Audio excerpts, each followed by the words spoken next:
अच्छा, वो मेरा ख्याल वीडियो कट गई थी। तो हम बात कर रहे थे कि यहाँ पे जो है कोड सेगमेंट का ये हो गया चीज़। उसके बाद है डेटा सेगमेंट। डेटा सेगमेंट बच्चे जो इस्तेमाल होता है वो जो आप वेरिएबल इस्तेमाल करते हो ना अपने इंस्ट्रक्शंस के अंदर या प्रोग्राम के अंदर, तो ये उसके लिए इस्तेमाल होता है। और इसके लिए बेसिकली ये दोनों जो इंडेक्स हैं ये इस्तेमाल होते हैं। डेटा इंडेक्स और स्टैक इंडेक्स जो है वो सॉरी सेगमेंट इंडेक्स जो है ये दोनों इस्तेमाल होते हैं इसमें डेटा सेगमेंट में।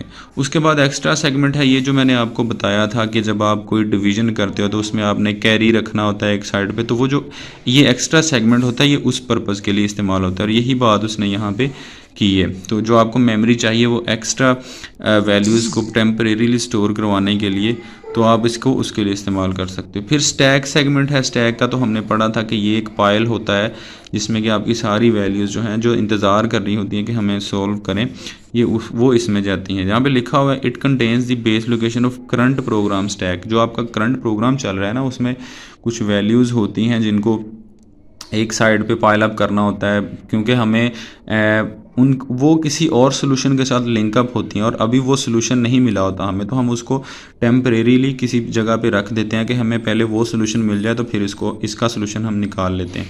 तो इस तरह काफ़ी सारी चीज़ें होती हैं एक प्रोग्राम के अंदर जिसके मकसद के लिए हम स्टैक सेगमेंट को इस्तेमाल करते हैं। तो ये था हमारा जनरल पर्पज़ और सेगमेंट रजिस्टर्स। इसके बाद अगर हम बात करें तो इंस्ट्रक्शन सेट है। ये हम ऑलरेडी पढ़ के आए हैं कि ऐसा सेट इंस्ट्रक्शंस का जो कि सीपीयू परफॉर्म करता है उनको हम लोग इंस्ट्रक्शन सेट कहते हैं। तो ये वाली लाइन आपने कर लेनी है इसमें से, और ये बता देना कि नॉर्मल जो सीपीयू है वो 120 या सिंपल 80 जो है ना वो इंस्ट्रक्शंस को एक टाइम पे परफॉर्म कर सकता है। उसके बाद ये इनकी चारों टाइप्स हैं, डेटा ट्रांसफ़र, अरिथमेटिक, लॉजिकल और इनपुट, और ये कंट्रोल। ये इनके नामों से ही पता चल रहा है कि ये इनका पर्पज़ क्या होगा। हम यहाँ पे अगर देखें तो यहाँ पे है सबसे पहले डेटा ट्रांसफ़र इंस्ट्रक्शंस। अगर हम देखें इसमें the instructions used to transfer data from one component to another component during program execution. ये लाइन बड़ी इंपॉर्टेंट है। प्रोग्राम की एग्जीक्यूशन के दौरान जो हम डेटा को ट्रांसफ़र करते हैं एक कंपोनेंट से दूसरे कंपोनेंट तक, उसको हम लोग डेटा ट्रांसफ़र इंस्ट्रक्शन बोलते हैं। ठीक है, उसके बाद आप ये इतना करना है बस। इसके बाद आप अरिथमेटिक एंड लॉजिकल इंस्ट्रक्शन पे आ जाएं। तो यार ये मैंने आपको बार बार बताया ये दोनों टर्म्स। तो इसमें प्लस माइनस वो वाले ऑपरेशन और यहाँ पे कंपैरिजन वाले ऑपरेशंस। तो वो कहता है the instruction use to perform, ये देखें दोबारा से वो ऑपरेशंस की बात आ गई, are called arithmetic instructions. Different arithmetic operations are, उसमें ये तो आपको पता ही है, ये हमने क्लास में बात की थी कौन कौन से होते हैं। ठीक है, these instructions are executed by arithmetic and logic unit of CPU. ये भी पीछे पड़ गए हैं, इसका भी कोई ऐसा नहीं है चक्कर। तो ये चीज़ें जो हैं आप ये दोबारा से ये भी यही लाइन को रिपीट किया, सिर्फ इसको जो है उसने रिप्लेस कर दिया उस वर्ड के साथ कि जो लॉजिकल ऑपरेशंस परफॉर्म करती हैं उनको लॉजिकल इंस्ट्रक्शन बोलते हैं। तो उसमें जो है वो वैल्यूज़ कंपैरिजन वाली होती हैं, ये देखें। ठीक है, तो आपने ये इसको देख लेना है।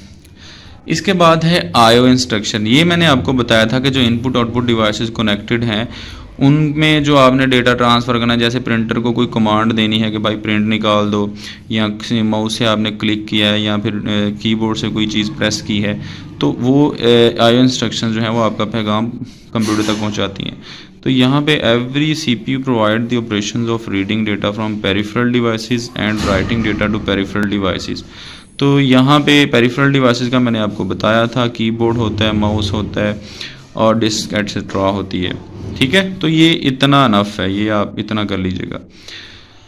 अच्छा, इसके बाद है कंट्रोल ट्रांसफ़र इंस्ट्रक्शंस कौन सी होती हैं। वो कहता है कि जब आप प्रोग्राम करोगे आगे चल के तो बाज़ औक़ात होता है कि आपने फंक्शंस बनाए होते हैं। तो फॉर एग्जांपल मुझे यहाँ से डायरेक्ट यहाँ इसको छोड़ के मुझे यहाँ आना पड़ता है, तो मैं यहाँ पे जंप इंस्ट्रक्शन यूज़ करूँगा जो कि यहाँ से छोड़ के यहाँ आ जाएगी। ठीक है, इधर से छोड़ के डायरेक्ट इधर जंप करेगी।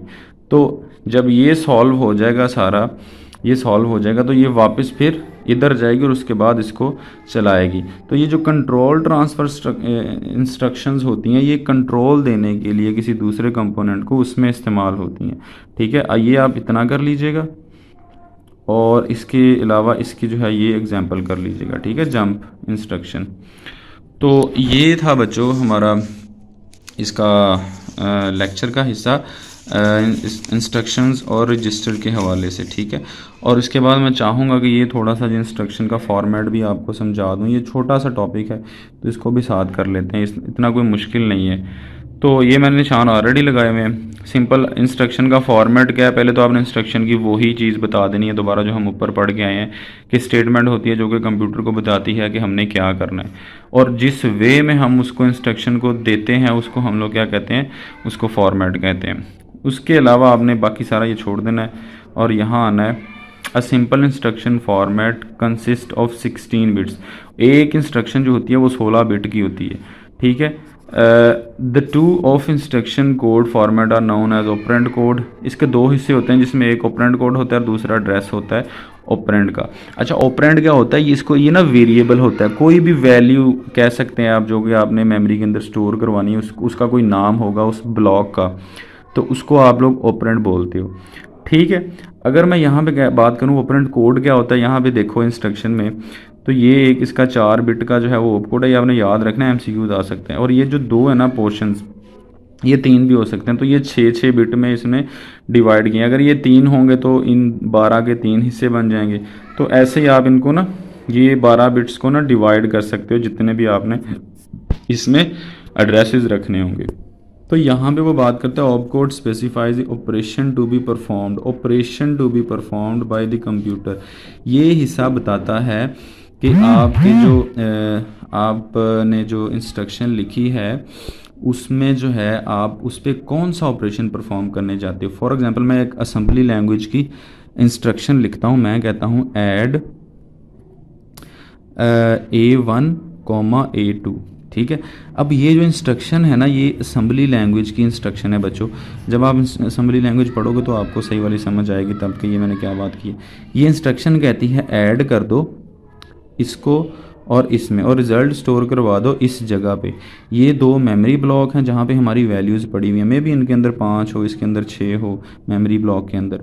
तो ये मैंने उनका नाम बता दिया कि उधर मेमोरी ब्लॉक के अंदर जिसका मैंने नाम A1 और A2 रखा है उन दोनों को जमा करके इसके अंदर रिज़ल्ट स्टोर करवा दो। अब ये देखो ये बता रहा है इसको, ये हमें बता रहा है, ये कंप्यूटर को बता रहा है कि इन दोनों पे कौन सा ऑपरेशन लगना है। तो ये जो 4 बिट वाला ऑप कोड है ना ये है ऑप कोड, ऑपरेंड कोड जिसको आप बोलते हो, ठीक है। ये बताता है कंप्यूटर को कि इन पे कौन सा ऑपरेशन लगना है, ठीक है। तो ये इसमें बताया हुआ कि 4 बिट का होता है वैल्यू और रजिस्टर नंबर ऑन विच, यहाँ तक ठीक है इसको, ठीक है, यहाँ तक कर लो। अच्छा, उसके बाद हम चलते हैं इन दोनों की तरफ कि ये क्या होते हैं। इधर वो कह रहा है कि जो आपका एड्रेस ऑफ ऑपरेंड है वो कहता है the address of operand refers to the location in main memory where the value stored. मैंने आपको यहाँ पे बताया था कि ये जो दोनों चीज़ें हैं ये बताती हैं कि मेमोरी के अंदर जो आपने नाम रखे हुए हैं ये वाले, उनके अंदर जो वैल्यू स्टोर हैं आप उधर चले जाओ। तो ये लाइन भी उसने यही लिखी हुई है। उसके बाद वो कहता है कि इंस्ट्रक्शन की टाइप्स कौन कौन सी हैं। अब हम बात करते हैं कि ये जो फॉर्मेट आपको मैंने दिखाया है ये कितनी किस्म का हो सकता है। तो यहाँ पे वो सबसे कहता है कि zero address instruction format. For example आपने जनाब ये दोनों जो है ये 0 कर दिए और सिर्फ ये बताया आपने, तो इसको हम बोलेंगे कि ये है आपका 0 address instruction. For example assembly language के अंदर पुश और पॉप का एक फंक्शन होता है। अब देखें इसके अंदर ना तो यहाँ पे मैंने कुछ लिखा है, इधर कुछ भी नहीं लिखा। यहाँ पे देखो, यहाँ पे मैंने कुछ भी नहीं लिखा। तो अब इसका मतलब है कि पुश कर दो वैल्यू जो ऊपर से आ रही है, जो इसके ऊपर आप लिखी होंगी ना ये दोनों वैल्यूज़, इनका जो रिज़ल्ट होगा ये उसको पुश करेगा। लेकिन इसके साथ मैं कुछ नहीं लिखूँगा। इस इंस्ट्रक्शन का मतलब है कि मैं कंप्यूटर को सिर्फ 0 एड्रेस वाली इंस्ट्रक्शन पास कर रहा हूँ, ठीक है। इसमें देखें पढ़ के, वो कहता है इन 0 address instruction format and address field is absent in the instruction. वो जो हमने बात की थी कि ये वाली जो होती हैं ना दोनों ये एब्सेंट होती हैं, इनमें 0 होता है, इसमें कोई नहीं दी जाती ये चीज़, ठीक है। वो कहता है कि अच्छा इधर तक आपने कर लेना है इसको, और दूसरा ये है कि ये एग्जांपल कर लेनी है बस कि पॉप और पुश इसकी एग्जांपल है। फिर है one address instruction. One address instruction ये होगी कि आप इन दोनों में से कोई एक यूज़ कर लो, ये देना ही देना है आपने। इन दोनों में से कोई एक यूज़ करोगे तो फिर आपकी वो वन एड्रेस हो जाएगी, मतलब आपने एक एड्रेस वाली इंस्ट्रक्शन इसको दे दी। तो इसमें बच्चों को बात करता है कि this format uses only one address field, it uses one accumulator register. ठीक है, तो ये जो है आपने इधर तक कर लेना, फॉर ऑल डेटा मैनिपुलेशन यहाँ तक कर लेना है। ठीक है, इतना इनफ है। फिर है टू एड्रेस इंस्ट्रक्शन फॉर्मेट, वो हमें यहाँ पे एग्जांपल दी हुई है, ये देखो दोनों दो एड्रेस दिए हुए हैं और साथ में ऑप कोड है। तो ये मैंने आपको इसकी एग्जांपल भी बता दी। ये देखो ये जो है ना टू एड्रेस इंस्ट्रक्शन फॉर्मेट है, मतलब ये भी एक एड्रेस दिया, ये भी एक एड्रेस दिया। तो ये जो है आप कर सकते हो, this format uses two address fields, each address field can specify either a register or a memory address. तो वो यहाँ पे आप रजिस्टर भी लिख सकते हो और डायरेक्ट उसका एड्रेस भी लिख सकते हो। ठीक है, तो आप यहाँ पे इतना कर सकते हो इसको। ठीक है, और ये एग्जांपल कर लेना इनमें से कोई भी, कंपैरिजन, ऐड और मूव वाली। फिर थ्री एड्रेस इंस्ट्रक्शन फॉर्मेट होता है, इसमें वो बताता है, इसमें आप ये जो आपको 12 बिट्स दी गई हैं इनको आप 3 हिस्सों में डिवाइड कर लोगे। ठीक है, और यहाँ पे ये बात वही कर रहा है कि this format uses 3 address fields, the computer can use each address field to specify register or memory. ये वही बात उसने रिपीट की है। ठीक है, जो ऊपर हम पढ़ के आए हैं, ये देखें 2 वाली में। ठीक है, या तो मेमोरी एड्रेस हो सकता है या फिर रजिस्टर हो सकता है। तो इसमें भी वो यही बात कर रहा है, तो आपने इसको कर लेना है। बाकी ये चीज़ छोड़ दें, इसकी ज़रूरत नहीं है। तो ये था बच्चों आज का लेक्चर, उम्मीद है आपको समझ आई होगी। आप लोग अपने क्वेश्चंस रेडी रख लेना और कल इंशाल्लाह जो हमारी क्लास का जो टाइम है उसी टाइम में मैं व्हाट्सएप पे कॉल करूँगा। जिसका जो क्वेश्चन हुआ वो उसमें मेरे से पूछ ले, मैं उसको आंसर कर दूँगा।